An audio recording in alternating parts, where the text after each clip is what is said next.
Carl Jung believed that transformation does not begin with improvement. It begins with destruction. Not destruction in the literal sense, but a psychological death. A dismantling of the false self you've spent years building. If you're seeking real change, the kind that actually breaks patterns and rewires your existence, you need to understand something very clearly. You cannot carry your old identity into a new life. It has to die. Not be rebranded, not slightly adjusted, but completely, brutally, and consciously let go of. We live our lives wearing masks. Some we inherited, others we forged out of fear. The obedient child, the achiever, the fixer, the strong one, the nice one. These personas get us through the world. They help us survive. But eventually, they start to suffocate us. And here's the hard truth. Most people cling to the very identities that are destroying them, simply because they're familiar. Jung called this the persona, the mask you show the world. And he warned that the longer you identify with it, the further you drift from your true nature. So what happens when you start to outgrow your mask? Everything starts to collapse. Relationships feel hollow. Success tastes bitter. You look in the mirror and don't recognize who's staring back. This collapse isn't a failure, it's an invitation. It's life showing you that the version of yourself you've been performing is no longer sustainable. But instead of letting it die, most people double down. They perform harder, they get busier, they distract themselves, all to avoid the necessary death of the false self. Jung believed that the true self is not found through addition, but through subtraction. You don't become who you are by collecting traits, titles, or validation. You become who you are by letting go of everything you're not. That process is terrifying. It feels like losing everything, because in a way, you are. But what you lose was never real to begin with. It was armor, it was performance, and no matter how shiny it looked, it was always a cage. So if you feel like things are falling apart, good. Let them. Don't rush to rebuild. Don't run back to comfort. Sit in the ruins. Bury the old self. And wait. Because on the other side of that, death is not emptiness. It's truth. And only from that truth can you build a life that's actually your own. Most people try to conquer fear by ignoring it. They dismiss it, numb it, or bury it beneath layers of productivity and forced positivity. But Nietzsche, much like Jung, saw fear not as something to eliminate, but as something to follow. He believed that what we fear often points directly at what we need to face. And if you're serious about transformation, then fear is not your enemy. It's your compass. Think about the things that make you uncomfortable, not the surface-level anxieties, but the deep, visceral dread. The kind that grips your chest and whispers, "Don't go there." That's where your work is. Because behind that fear is often the truth you've been avoiding, the conversation you don't want to have, the boundary you're afraid to set, the identity you're terrified to let go of. Nietzsche believed that people lie to themselves more than they lie to others. And nowhere is that more evident than in the stories we tell to justify our fear. We say we're not ready. We say we're being rational. We say we're waiting for the right time. But often, these are just elegant disguises for avoidance. The truth is, we don't want to face our fear because deep down, we know it will cost us something. Comfort, control, approval. But what we don't realize is that avoiding it costs us even more. Our freedom. The path to becoming who you truly are is lined with everything you're afraid of. And that's not accidental. That's the design. Nietzsche didn't preach fearlessness. He preached confrontation. He didn't believe in avoidance. He believed in going through. To him, the things that terrify you are the exact things that shape you. because every time you face what you fear, you reclaim a piece of yourself that was hidden beneath it. So ask yourself, what are you afraid to feel? What are you afraid to lose? And what might be possible on the other side of that fear? The answers to those questions are not just insights, they are instructions.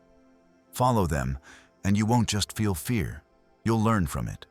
And eventually, you'll be led by it. Not as a victim, but as a creator. Because fear, when used correctly, isn't a wall. It's a door. And your job is not to knock it down, it's to walk through it. There's a reason most people never change. There's a reason they cling to routines, relationships, and beliefs that no longer serve them. It's not because they don't want to grow. It's because they're afraid of what growth costs. And perhaps the highest price of all is this: solitude.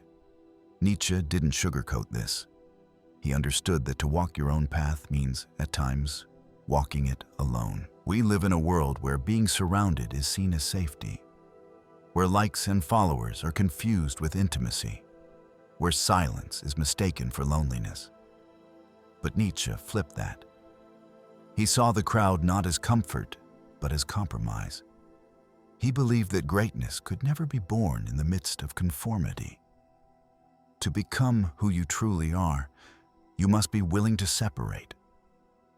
Not out of arrogance, but out of necessity. That separation is terrifying. It means stepping away from the people who knew the old you and having the courage to let them go if they cannot accept the new you. It means choosing depth over distraction, truth over approval, and presence over performance. It's not about cutting ties in anger. It's about recognizing which ties are cutting you. Nietzsche spoke of the higher man, not as someone better than others, but as someone who refuses to be ruled by them. And that refusal comes at a cost. It's the quiet Friday nights, the unreturned messages, the realization that the crowd celebrates your potential until you start using it. Then they call it selfish. Then they call it strange. But this is the paradox of growth. The deeper you go into yourself, the further you drift from the crowd. And that drift is not a loss. It's a liberation. Because once you realize you can face the silence and not be consumed by it, you become dangerous, no longer desperate, no longer controlled. Solitude stops being punishment and starts being power. So if you're feeling the ache of isolation on your path, good. It means you've stepped off the stage. It means you've stopped performing. And that emptiness you feel? That's not the absence of others. That's the space where your real self is about to emerge. There's a game society plays, a game built on control, silence, and subtle cruelty. One of its favorite weapons? Rejection. Not the loud kind that slams doors, but the quiet kind that leaves you doubting yourself. The subtle distancing, the passive indifference, the shift in tone when you stop agreeing, when you stop performing, when you stop making yourself small. Nietzsche knew this tactic well. He called it resentment. The resentment of those who lack power, turned inward until it lashes outward. The ones who see your growth as a threat. The ones who smile when you're weak, but withdraw when you rise. They don't hate you for your darkness. They hate you for your light, because it exposes theirs. Here's the truth. When you stop fitting into people's expectations, they will punish you. Not always with violence, not always with words, but with distance, with exclusion, with a slow and silent message. You are no longer welcome here. And if you're not prepared, it will work. You will start shrinking again just to be let back in. You'll start apologizing for your evolution. You'll try to bargain with their approval. But it's a trap. Nietzsche would say, let them reject you. Let them. Because in rejection lies your first taste of freedom. It's the moment you stop needing their permission. It's the moment you realize that their acceptance was conditional. And now you've outgrown the conditions. The ones who recoil from your power were never drawn to your truth. They were drawn to your usefulness, your malleability, your ability to make them feel bigger. This is not about becoming heartless. It's about becoming sovereign. It's about understanding that rejection is not always loss. It is often revelation. It shows you who cannot walk beside your becoming. It separates the ones who want you from the ones who want to use you. And once you see it for what it is, it no longer controls you. You stop chasing invitations to rooms where you must shrink to fit. You stop asking for love that costs your dignity. Let them reject you. Let them walk. Because those who fear your growth will never respect your power. And you? You weren't made to be digestible. You were made to be whole. Transformation always demands a death, not physical, but psychological. And it is the most painful kind, the death of the identity you built to survive. The agreeable version of you, the one who knew when to nod, when to smile, when to hide the fire in your voice, the self that learned to adapt, to avoid conflict, to belong. Nietzsche called this self the herd self, a construction molded not by truth, but by approval. And here's the tragedy. That self was never really you. It was a mask stitched together by fear and need. And as long as you wear it, your life will not be your own. You will find yourself surrounded by people who love the mask, but don't know the person underneath it. You will succeed by betraying your depth. You will be accepted for what you are not, and rejected the moment you show who you are. To become who you are, you must be willing to burn who you were. That's the real cost.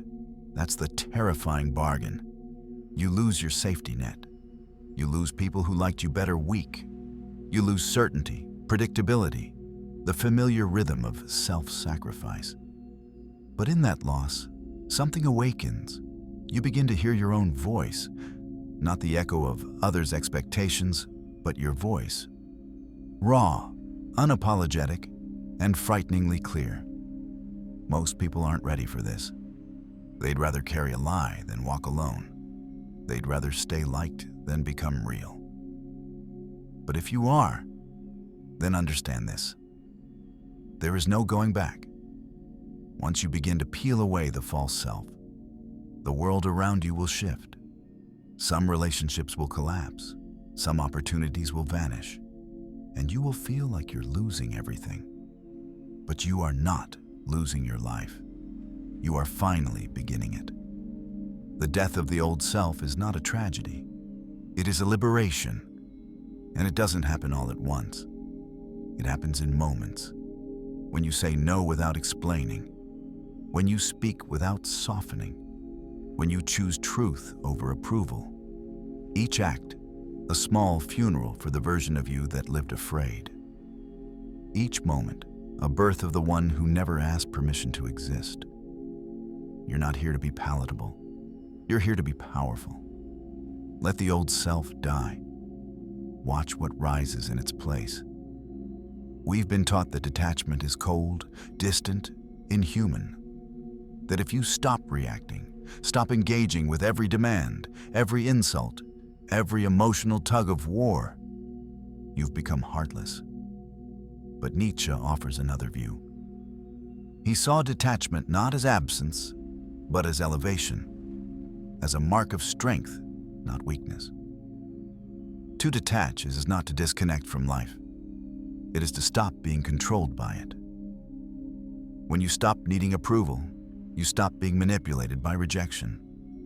When you stop fearing loss, you stop being bribed by comfort. Detachment is not the death of feeling. It's the death of dependence. It is standing in the center of chaos and knowing that your peace is not up for negotiation. It's looking at someone who's trying to provoke you and seeing the futility of their effort. Because you've moved beyond reaction.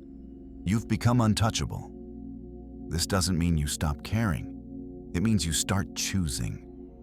Choosing who gets access to your energy. Choosing what is worthy of your attention.